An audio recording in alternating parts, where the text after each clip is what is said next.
Can you imagine the world of the 17th century? Spain had been an empire that stretched across America, Asia, Africa, and part of Europe. Millions of people spoke Spanish, but there was no institution in charge of establishing how it should be written, how words should be joined, or what the correct way to express oneself was. Each region had its own particularities, each writer followed his own style, and although there were great literary works like those of Cervantes, Lope de Vega, or Quevedo, the language still moved with too much freedom. In the midst of that situation, an inevitable question arises. How can the unity of the language be guaranteed in such a vast territory? That need is what gave rise to the Royal Spanish Academy, an institution that still influences how we speak and write today.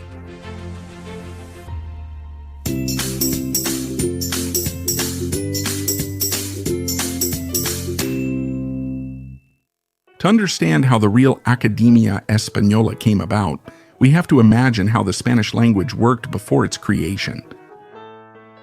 During the Middle Ages and Renaissance, languages evolved with little institutional control. The scribes, the chroniclers, and literary writers were the ones who, with their texts, gradually shaped the language. There were isolated grammars and dictionaries, yes, but there was no central authority. A fundamental milestone occurred in 1492 when Antonio de la Rúa published the Grammar of the Castilian language. It was the first grammar of a Romance language and marked a key moment. For the first time, an attempt was made to set rules for Castilian. Nebrija himself said that language had always been the companion of empire. However, his work was not enough to regulate a language that was spreading so quickly. During the 16th and 17th centuries, writers produced texts that we admire today as jewels, but each one wrote according to their own criteria. Spelling was not unified. The same word could appear written in different ways in the same book. The language was creative and rich, yet chaotic. Thus, we arrive at the Golden Age, a period of literary splendor, but of great linguistic disorder. There was a clear need to establish common rules, to preserve the unity of the language, and to prevent Castilian from fragmenting, as had happened with Latin. The answer to that need came in 1713. The driving force was Juan Manuel Fernández Pacheco, the 8th Marquis of Villena and Duke of Escalona. Inspired by academies already existing in Europe, such as the French Academy, founded in 1635, Fernández Pacheco gathered a group of scholars, writers, and intellectuals in Madrid to create an institution dedicated exclusively to the language. The purpose was clear: to provide stability and rules to Castilian, preventing it from deteriorating or fragmenting into disconnected dialects. In 1714, King Felipe V gave official support, and thus the Royal Spanish Academy was born. The real Academia Española was born with a motto that it still upholds today: it cleans, fixes, and gives splendor. The phrase perfectly reflects its original mission: to clean the language of vulgar uses, to set clear rules, and to give splendor to the language. To ensure it remained a cultural symbol of the nation, in its early years, the real Academia Española focused on two major projects. On one hand, there was the Diccionario de Autoridades from 1723 to 1739, which was the first academic dictionary and one of the institution's most important achievements. It was called that because it included quotes from recognized authors that served as authority to justify each definition. It was an attempt to gather the vocabulary, explain its uses, and give examples of how it should be used. On the other hand, there was the definition of spelling and grammar.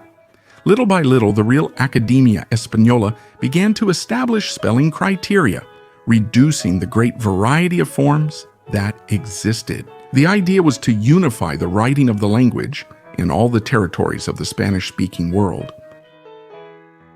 In those early years, the Real Academia Española functioned as a circle of scholars who met periodically in Madrid.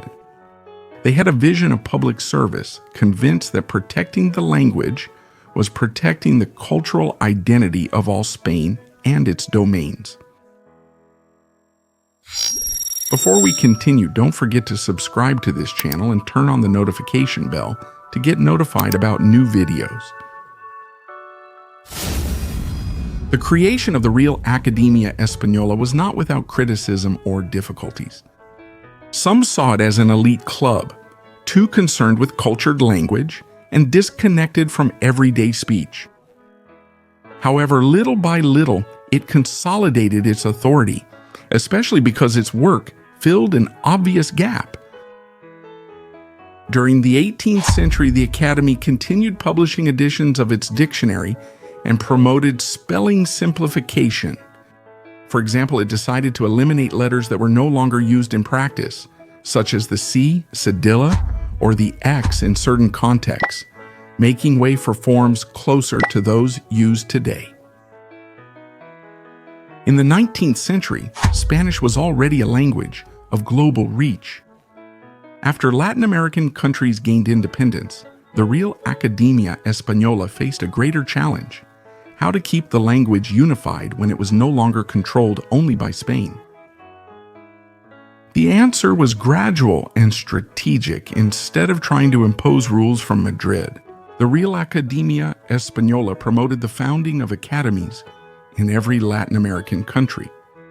That's how sister institutions were born in Mexico, Colombia, Argentina, Chile, and other countries, all coordinated under the Association of Academies of the Spanish Language. The decision to create corresponding academies was key. It allowed Spanish to remain a common language in more than 20 countries, preventing it from fragmenting like Latin did. After the fall of Rome, in the 20th century, the Real Academia Española and its associated academies worked together on fundamental projects, such as the Dictionary of the Spanish Language, the modern version of the Dictionary of Authorities, which is constantly updated, and the Orthography of the Spanish Language, a work that unifies orthographic criteria in all Spanish-speaking countries. It's also worth highlighting the work Grammar of the Spanish Language, a monumental effort that describes the language in all its variants. The Real Academia Española stopped being just a Spanish institution and became the center of a pan-Hispanic network. This change was decisive. It wasn't about imposing the rules from Madrid, but about reaching a consensus with the other academies to reflect the diversity of Spanish. Currently, the Royal Spanish Academy is an institution with more than 300 years of history, combining tradition and modernity. It continues with its motto, "It cleans, fixes, and gives splendor," but interprets it differently now. It's no longer about cleaning the language of popular usage, but about recording how it evolves and providing guidance for its proper use. Today, the Real Academia Española works on multiple fronts, publishing and updating the online dictionary, which is freely accessible to everyone. It collaborates with other language academies on joint projects, participates in current debates about neologisms, Anglicisms, linguistic inclusion, and technology. It provides quick answers to inquiries through its digital service known as #RAE Consultas. The institution is now more than a group of scholars in Madrid. It is a network of experts who strive to ensure that Spanish, spoken by more than 500 million people, remains a living, coherent, and supported language throughout the world. What's your current view of the Real Academia Española? Do you agree with its operation and unifying mission for the language? Leave your opinion in the comment box. And that's all for today. If you like this video, don't forget to give it a like and subscribe to this channel. I invite you to also activate the bell so you'll be notified when there's a new video. See you soon.